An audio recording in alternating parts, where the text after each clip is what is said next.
Hey everyone, I'm Claire Saffitz. This is how I get it done.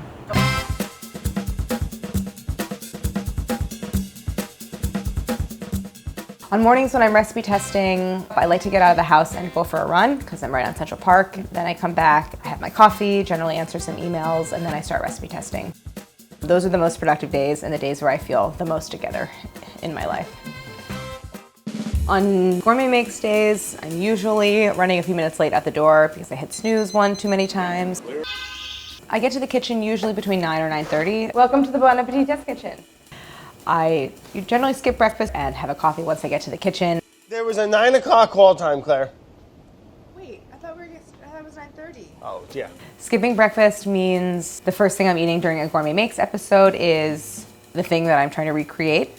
So it's a lot of sugar and I generally feel pretty terrible after that. I'm obviously feeling a little better than I was earlier in the day. I was a little bit hangry. Mornings are a struggle for me. Today is day 4 of a Gourmet Makes episode. I've been making Hot Pockets. Hope is that this morning I'm just gonna wrap it up, but there's always potential for a last minute disaster. Take 69. The initial idea for Gourmet Makes was to start with a Twinkie and reverse engineer it, have a pastry chef be in the test kitchen. It was not my idea. It was an idea conceived by a lot of creative people on the video team at Condé Nast. Oh, that's such a good idea, Judy. Oh, chiffon cake, god damn it. And that first episode took 3 or 4 days to shoot, and I thought it was completely pointless and I hated it. Well, good, because I'm not making them again. Oh, wait. It took me probably 6 or 7 episodes of Gourmet Makes to realize why this concept was so great and so special. And I've learned over time that Gourmet Makes is a lot about formulating a hypothesis, pursuing it and seeing if it works. Perseverance, problem solving, asking for help and input from your colleagues. Fred, your honesty is admirable, but also kind of soul-crushing. What I've also gained from Gourmet Makes is all of the positive feedback from viewers. Having people leave a note in the comment section and say, seeing Claire stressed out makes me feel less stressed out myself. That contributes to my motivation to do Gourmet Makes. I'm going to Whole Foods to get some ingredients for some baking recipes that I'm working on, and they are for my book, which will be out fall 2020.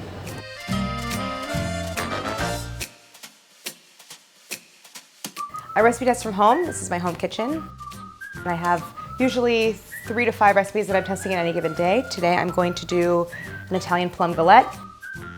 I look everywhere for inspiration for recipes, going to the farmer's market to see what produce is in season, going out to eat at restaurants in the city, going to bakeries. A lot of my travels inspire recipes because I experience different flavor combinations and see different ingredients. I also use Instagram as a place to find inspiration. A lot of the bakers I follow, I feel like they're artists, and baking and pastry is their medium. People like Anna Posey in Chicago, Tara Jensen, Richard Hart, Ayaka Kurokawa, who has the Bakery Borough in Brooklyn and just does the most beautiful, gorgeous, incredible pastries. All right, this is my fridge. It's usually very full. My boyfriend is also a cook and we both cook from home. There are so many odds and ends all in the fridge at the same time. It's just a losing battle constantly. Here's the kinds of dairy: whole milk, labneh, sour cream, mascarpone, salted butter, unsalted butter, heavy cream, creme fraiche, feta, plain Greek yogurt, half and half, ghee. I really like dairy. A great tip for fridge organization is always labeling and dating everything in the fridge. So I use a roll of painter's tape and a Sharpie, and I just put a label on everything and get it into a pint or quart container so that I can easily see what's in the fridge. When I get stressed out on camera, I tend to rely on my coworkers to lift me up, joke with me, give me new ideas. So Chris will come in and he'll tell me I'm doing a good job. I hate to break it to you. I did not temper this chocolate. Because you can't. Carla will make a joke. Keep on peeping on.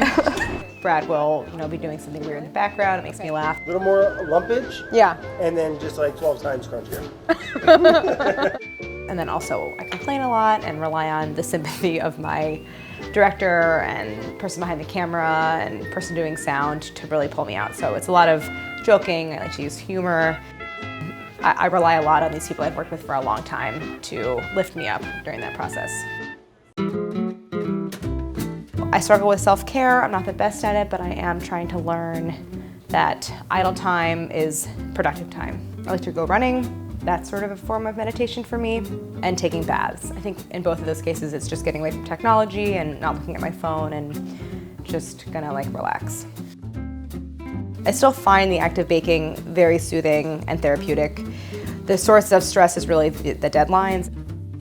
On days when I manage to set aside enough time to really get in the kitchen and recipe test, I still have this feeling of gratitude that, wow, it's so cool that I get to be doing this thing that I love and that it's my job. Then if the recipes don't turn out, then it turns back into being stressful.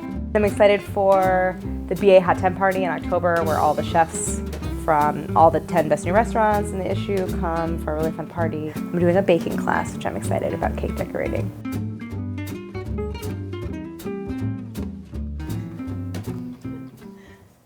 It's really good. I'm really big on routine, so going to bed I like to go through a little skincare thing, a little eye cream, some P50 always, a few minutes of reading, even 5 or 10 minutes is just balancing and helps me just disengage from the day.